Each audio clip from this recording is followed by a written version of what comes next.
Berlin, November 1923. A woman leaves her house carrying a suitcase full of banknotes. She needs to buy food for her family. On the way to the shop, she stops for a moment and sets the suitcase on the ground. When she turns around, someone has taken the suitcase. The banknotes are scattered on the pavement. The thief only wanted the suitcase. A coffee cost 5,000 marks in the morning. By the time you ordered a second, it cost 7,000. A newspaper cost more than an entire house would have cost a few months earlier. Workers were paid twice a day, morning and midday, so they could rush out to spend the money before it lost even more value. This is hyperinflation. It is not high inflation. It is not very high inflation. It is the total destruction of the value of money. A collapse so rapid and so absolute that money stops functioning as money. And it has happened more times than you might think. In previous episodes, we have seen moderate inflation and deflation. Today, we go to the extreme. To what happens when inflation spirals completely out of control.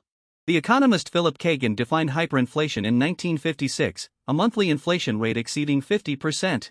That is equivalent to prices multiplying by more than 100 in a single year. It sounds impossible. But it has happened dozens of times throughout history. And each case follows a surprisingly similar pattern. Fiscal crisis. Massive money printing. Loss of confidence. Collapse. Today we are going to walk through 4 of the most dramatic cases. And we are going to understand why hyperinflations happen and how they end. Germany, 1921. The country has lost the First World War. The Treaty of Versailles imposes gigantic war reparations. The government does not have enough revenue to pay them. In January 1923, French and Belgian troops occupied the Ruhr Valley, Germany's main industrial region, as punishment for late payments. The German government responded by calling a general strike in the Ruhr. But it had to keep paying the striking workers. How? By printing money. The Reichsbank's presses worked day and night. The quantity of marks in circulation multiplied grotesquely. And prices responded. In January 1923, $1 American was worth approximately 18,000 marks. By November, $1 was worth 4,200 billion marks. Prices doubled every 3.5 days. A loaf of bread cost 200 billion marks. The government printed notes of 100 trillion marks. Children played with bundles of banknotes in the street. Adults papered their walls with them, because it was cheaper than buying wallpaper. The destruction was not only economic. It was social and political. The German middle class, which held its savings in marks, lost everything overnight. Decades of saving evaporated. And the resentment that loss generated was one of the forces that, 10 years later, would bring the Nazis to power. The Weimar hyperinflation did not just destroy a currency. It helped destroy a democracy. How did it end? With a new currency. In November 1923, the Rentenmark was introduced, backed by mortgages on German land and industrial assets. 1 Rentenmark equaled 1 trillion old marks. People trusted the new currency. And trust stopped the spiral. Because in the end, that is what sustains any currency. Trust. If you think Weimar was the worst case of hyperinflation in history, it was not. That dubious honor belongs to Hungary. After the Second World War, the Hungarian economy was devastated. Factories destroyed. Bridges blown up. Infrastructure razed. And on top of that, the country had to pay reparations to the Soviet Union. The government began printing money to finance itself. And inflation reached levels that defy comprehension. In July 1946, at the peak of the crisis, prices doubled every 15 hours. Not every day. Every 15 hours. The maximum monthly inflation rate was 4.19 quintillion %. The highest denomination note was 100 quintillion pengos. Hungarians stopped using the pengo in daily life and began using an alternative accounting unit, the Ada pengo, a desperate attempt to have something stable to cling to. On the 1st of August 1946, Hungary introduced the forint. 1 forint equaled 400 octillion old pengos. That is, 29 zeros had to be removed.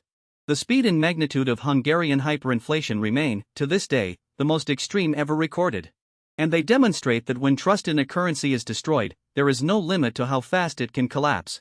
Let us move to the 21st century. Zimbabwe, 2007. The government of Robert Mugabe had been printing money for years to finance military spending, buy political loyalties and cover the cost of a chaotic land reform. In the year 2000, Mugabe authorized the confiscation of commercial farms owned by white farmers, without compensation. The lands were redistributed to war veterans and party allies. But many of the new owners had no farming experience. Food production plummeted by 45%.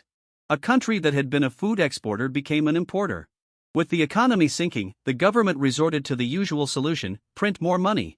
In November 2008, inflation reached 79,600,000,000% per month. The government issued notes of 100 trillion Zimbabwean dollars. A note that is now a collector's item, but at the time could not buy a loaf of bread. People stopped using the national currency. They began accepting American dollars, euros, South African rands. Anything that held its value. In 2009, the government made official what was already a fact: it adopted foreign currencies as official means of payment. The Zimbabwean dollar ceased to exist. The most recent large-scale hyperinflation is Venezuela's. And it started, as always, with a fiscal crisis. Venezuela has the largest oil reserves in the world. For decades, oil revenues financed public spending. When oil was above $100 a barrel, the system worked. When the price collapsed from 2014 onward, the system collapsed. But the problem was not just oil.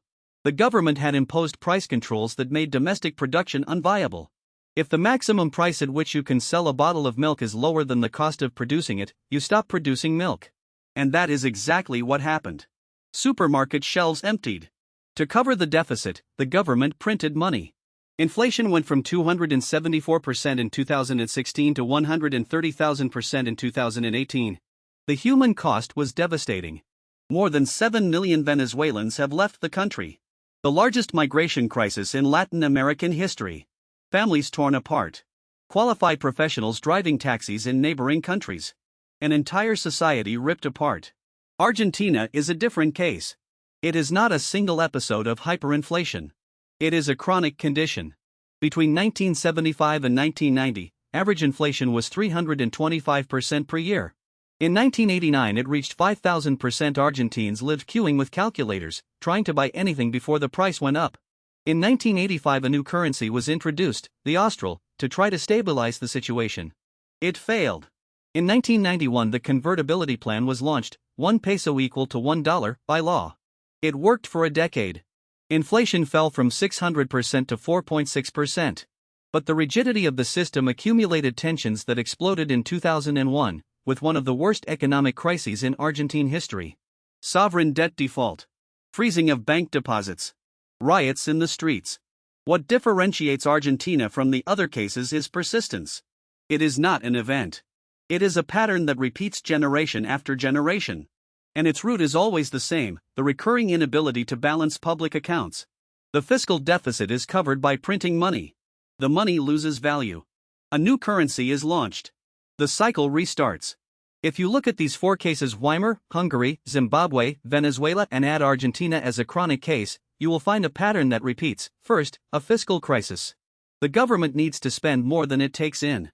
It can be because of a war, reparations, a collapse in revenues, or plain mismanagement. Second, the printing press as the solution. Unable to collect enough taxes or borrow on the markets, the government turns to its central bank to print money. Third, the loss of confidence. People begin to doubt the currency. They seek refuge in foreign currencies, in real goods, in anything that holds its value. The velocity of money skyrockets because nobody wants to hold the national currency a second longer than necessary. Fourth, the collapse. The currency stops functioning as a medium of exchange. People revert to some form of barter, or adopt a foreign currency. And the way out is always similar. A new currency. An anchor of credibility, whether backing in real assets, a peg to a strong currency, or a credible fiscal policy. And above all, the restoration of trust. Hyperinflation is, possibly, the worst economic catastrophe a society can suffer. It does not destroy factories. It does not destroy bridges.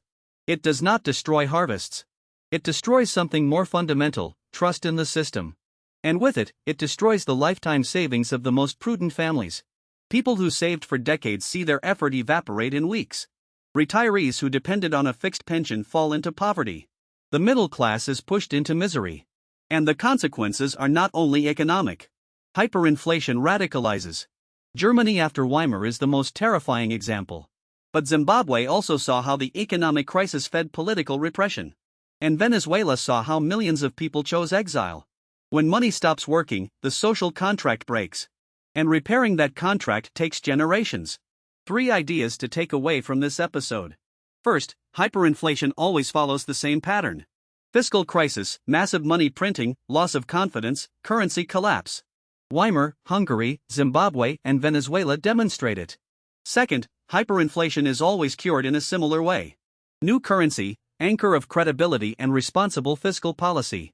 The key ingredient is not technical. It is trust. Third, the human cost is devastating and lasting. Savings destroyed, middle class impoverished, mass emigration, political radicalization.